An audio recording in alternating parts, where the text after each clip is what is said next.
एक, हमेशा सीधे खड़े रहो। पहला रूल कहता है कि हमेशा सीधे खड़े रहो और अपने शोल्डर पीछे रखो, एक विनय की तरह। अगर हम एक डल पोस्टर के साथ खड़े होते हैं तो इससे हमें दुनिया वाले एक लूजर की तरह देखते हैं और फिर लोगों की रिएक्शन और उनकी बातों को फीडबैक की तरह लेने लगते हैं, जिससे हम खुद को एक लूजर समझने लगते हैं और फिर दोबारा से उस सेल्फ इमेज के साथ कंसिस्टेंट रहने के लिए हम अपने को औरों के सामने एक लूजर की तरह प्रेजेंट करते हैं और ये लूप चलता रहता है। इसीलिए ऑथर बोलते हैं कि अगर हम अपने बॉडी को स्ट्रेट और एक विनर की तरह लोगों को प्रेजेंट करते हैं तो वो हमें डिफरेंट तरह से ट्रीट करेंगे, जिससे हमारी सेल्फ इमेज भी एक विनर की होगी। 2, खुद की भी केयर करो। ये रूल कहता है कि हमें खुद की भी उतनी ही केयर करनी चाहिए जितनी कि हम एक बच्चे की करेंगे। अगर हमारा कोई डॉग या कोई पेट बीमार हो जाता है और उसे कोई डॉक्टर मेडिसिन रेकमेंड करता है तो हम में से मेजॉरिटी ऑफ लोग बिना देरी किए उसी वक्त वह मेडिसिन खरीदकर उस पेट को देंगे। लेकिन रिसर्च ये प्रूव कर चुकी है कि 33% लोगों को जब खुद कोई डॉक्टर मेडिसिन रेकमेंड करता है तो वह उसे यूज नहीं करते। इसका मतलब है कि हम औरों की ज्यादा परवाह करते हैं जितनी कि हम खुद की भी नहीं करते हैं। 3, दोस्ती अच्छे लोगों से करो। ये रूल कहता है कि उन्हीं से दोस्ती करो जो लोग बुरे वक्त में आपकी मदद करे। कंपनीज में ज्यादातर देखा गया है कि किसी अंडर अकाइवर को एक हाई परफॉर्मिंग टीम में डाल दिया जाता है, ये सोचते हुए कि उस अंडर अकाइवर की परफॉर्मिंग स्पीड टीम में और लोगों की तरह इंप्रूव हो जाएगी। मगर स्टडीज ये बार बार प्रूव कर चुकी है कि ज्यादातर केसेस में अंडर अकाइवर की बुरी आदतें टीम को डिक्लाइन करती है, ना कि इंप्रूव। इसलिए ऑथर कहते हैं कि अपने नए दोस्त बनाने के लिए हमें बहुत चूजी होना पड़ेगा। इसका मतलब ये नहीं है कि हम मतलबी हो गए ही, क्योंकि हेल्प करना फ्रेंडशिप में दोनों तरफ से होता है। जब हम लोग डिमोटिवेटेड फील कर रहे होते हैं तो हमारे दोस्त हमें मोटिवेट करेंगे, और जब वो लोग एनर्जी स्टेट में है तो हमारा भी फर्ज बनता है कि हम उन्हें याद दिलवाए कि उनमें बहुत कैपेबिलिटी है और वो किसी भी डिफिकल्ट स्टेट को पार कर सकते हैं। 4, किसी से खुद को कंपेयर ना करें। ये रूल कहता है कि हमें लाइफ में प्रोग्रेस करनी है तो अपनी आज की परफॉर्मेंस को अपनी कल के परफॉर्मेंस के साथ कंपेयर करें, ना कि किसी और की परफॉर्मेंस के साथ। ऑथर बोलते हैं कि पर धरती पर 7 बिलियन लोग हैं और बहुत सारे लोग आपसे आपके ही फील्ड में अच्छे होंगे, और अगर हम अपने को औरों से कंपेयर करते हैं तो हर वक्त हमारे पास दुखी होने का रीजन होगा। फॉर एग्जाम्पल, अगर आप अपने को अपने दोस्तों के साथ कंपेयर करते हैं और देखते हैं कि आपके फ्रेंड्स आपसे बहुत ज्यादा फाइनेंशियली अच्छे हैं तो आप अपने को एक कंप्लीट फेलियर मान सकते हो। लेकिन अगर आप अपने को देखो कि आप अपने पिछले साल के कंपैरेटिवली इस साल अपने फैमिली के लिए बहुत कुछ किया तो यही बात हमें बहुत ही पॉजिटिव एनर्जी दे सकती है। 5, बच्चों को अच्छी शिक्षा देना। ये रूल कहता है कि एक बच्चे को एक रिस्पॉन्सिबल सिटीजन बनाना पेरेंट्स की रिस्पॉन्सिबिलिटी है। स्टडीज ये प्रूव कर चुकी है कि कई बच्चे बचपन से ही एग्रेसिव, गुस्से वाले होते हैं, इसीलिए पेरेंट्स को चाहिए कि ऐसे बच्चों को एक अच्छा सिटीजन बनाने के लिए खुद एफर्ट करें, ना कि सोसाइटी पर छोड़ दे। एफर्ट जैसे कि बच्चे को क्लियर करे कि गलत करने पर उसे क्या पनिशमेंट मिलेगी और पनिशमेंट क्राइम के अकॉर्डिंग होनी चाहिए। साथ में पेरेंट्स को अपने बच्चे को अपने घर के रूल्स क्लियरली बताने चाहिए और रूल्स की क्वांटिटी कम रखे ताकि बच्चे कंफ्यूज ना हो। 6, लोगों को एडवाइस बंद करे। यार कोहली ने ये शॉट ठीक से नहीं मारा। 8, रहमान ने बीट मिस कर दी। ऐसे बहुत से लोग हैं जो लोगों को फ्री में एडवाइस देना पसंद करते हैं, बेशक उन्हें खुद उस फील्ड के बारे में कुछ भी ना पता हो। और जब उनसे खुद ये कोई पूछता है कि आपने अपने लाइफ में क्यों कुछ नहीं अचीव किया तो उनका आंसर हमेशा यही होता है, यार दुनिया में इतनी मुश्किलें हैं ना, बस दूसरों को आसान लगती है, खुद करो तो पता चलता है। और एग्जैक्टली ये रूल यही कहना चाहता है कि हम जब तक अपनी लाइफ को ऑर्डर में ना ले आए तब तक औरों को फ्री में एडवाइस नहीं देनी चाहिए। हो सकता है आपके एरिया में भूकंप आया हो, लेकिन आपको अगर पहले से ही पता था कि इस एरिया में भूकंप आ सकता है और फिर भी आपने कुछ नहीं किया तो आपकी गलती है, ना कि भगवान की। 7, अपने लाइफ में रूल सेट करो। आपने ये बंदर की कहानी जरूर सुनी होगी। एक बार बंदर को पकड़ने के लिए एक डब्बे में एक बिस्किट रखा गया। इस डब्बे में होल था जिससे बंदर अंदर खाली हाथ तो डाल सकता था, लेकिन बिस्किट को पकड़कर बंद मुट्ठी बाहर नहीं निकाल सकता था। और ऐसा ही हुआ, जब बंदर ने वो बिस्किट पकड़ा तो बंद मुट्ठी के कारण उसका हाथ बाहर नहीं निकाल रहा था, लेकिन उसने अपनी लालच के वजह से उस बिस्किट को नहीं छोड़ा और फाइनली शिकारी के जाल में पकड़ा गया। स्टोरी का मॉरल ये है कि हमें भी अपने लाइफ में रूल सेट करने हैं, एक डिग्निटी वाली लाइफ जीने के लिए। उन रूल्स को किसी इमीडिएट खुशी के लिए कुर्बान नहीं करने हैं। 8, खुद से झूठ मत बोलो।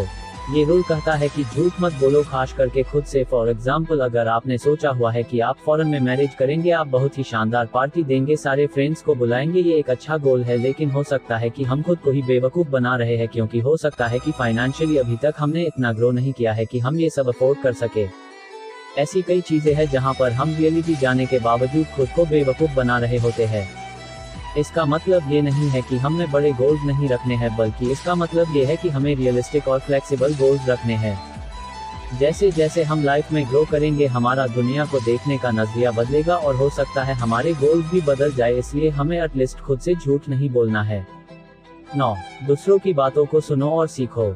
ये रूल कहता है कि जब भी हम किसी से बात करते हैं तो हमारा मेन मोटिव होना चाहिए कि हम उनसे कुछ ऐसा सीखें जो हमें पहले मालूम नहीं था। किसी भी कॉन्वर्सेशन का मेन गोल ये होता है कि दो लोग अपने इंडिविजुअल आइडियाज से ऐसा एक आइडिया बनाएं जो उन दोनों आइडिया से बेटर हो। लेकिन आजकल के टाइम में लोग अपनी बातों को और अपने डेक को दूसरों को बताना ज्यादा प्रेफर करते हैं एज कम्पेयर टू दूसरों के बातें सुनने से। कई बार हमें दूसरों के आइडियाज सुनने में डेक हो सकता है, क्योंकि हमारे आइडियाज जिन पर हम बचपन से यकीन कर रहे थे हो सकता है वो गलत निकले, लेकिन ये एक प्राइस है जो कि हमें पे करना ही पड़ेगा अगर हमें इम्प्रूव और ग्रो करना है। 10. अपने जरूरत से ज्यादा सीखे। लाइफ बहुत कॉम्प्लेक्स है और इसे समझने के लिए मेजॉरिटी ऑफ ह्यूमंस सिर्फ उतने पार्ट को सीखते हैं जो उनके लाइफ के लिए इम्पोर्टेंट है।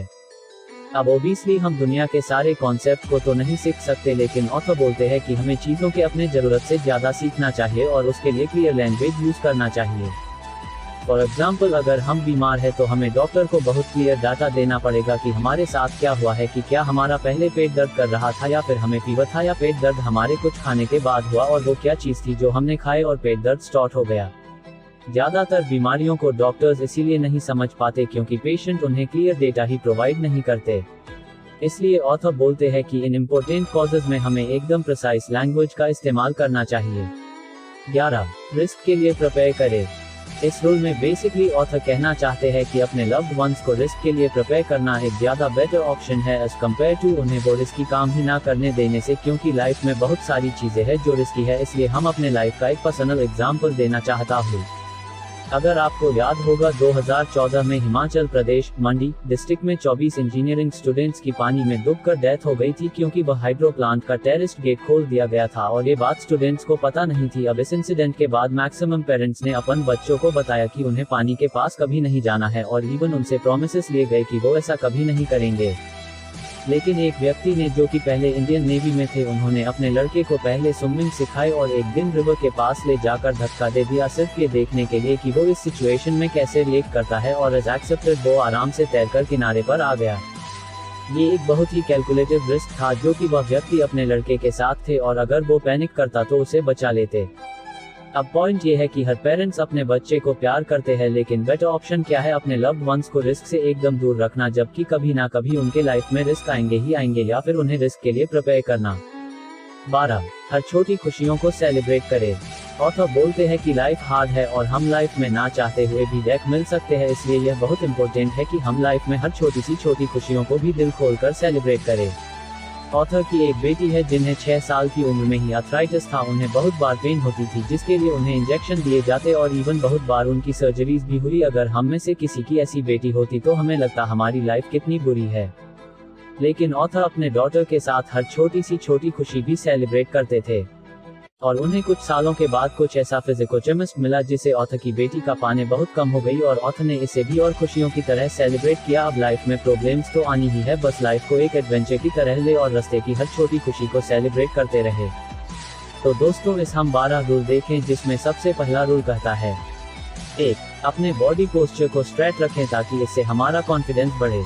2. हमें औरों के केयर के साथ साथ खुद की भी केयर रखनी चाहिए। 3. ये रूल कहता है कि फ्रेंड्स उन्हीं को बनाए जो बुरे वक्त में आपका साथ दे और आप भी अपने फ्रेंड्स के मुश्किल टाइम में उनकी हेल्प करें। 4. खुद की परफॉर्मेंस को हमेशा पिछले दिन की परफॉर्मेंस से कंपेयर करें, क्योंकि यही गोल्डन रूल है प्रॉपर रिस्क का और ग्रोथ का। 5. अपने बच्चों या लव्ड वंस को इम्प्रूव करने की जिम्मेदारी आपकी है, ना कि किसी और की। 6. पहले खुद को इम्प्रूव करें, दुनिया को बाद में इम्प्रूव करें। 7. अपने डिग्निटी को मेंटेन रखने के लिए एक मीनिंगफुल लाइफ जियो, ना कि सिर्फ अपने खुशी के लिए हर एक्शन लो। 8. कोशिश करें कि किसी से झूठ ना बोले, खास करके खुद से। 9. जब दूसरों की बात सुनो तो ये सोचो उसे कुछ ऐसा पता है जो हमें नहीं पता, ताकि हम ग्रो और इम्प्रूव करते रहे। 10. हमें अपने फील्ड के अलावा और फील्ड के बारे में भी थोड़ी नॉलेज रखना चाहिए और हमें खुद की एक्सप्रेस करने के लिए प्रिसाइज वर्ड यूज करने चाहिए। 11. रूल कहता ही कि हमें अपने लव्ड वंस को रिस्क के लिए प्रिपेयर करो, ना कि उन्हें रिस्क से दूर ले जाओ, क्योंकि रिस्क तो उनकी लाइफ में आने ही आने हैं। 12. इस रूल में हमने देखा था कि हम छोटी खुशियों को भी सेलिब्रेट करें। दोस्तों, इस बुक में और भी काफी इंटरेस्टिंग टिप्स दिए गए हैं। अगर आप भी ये पूरी बुक पढ़ना चाहते हैं तो आप ये बुक खरीद सकते हैं।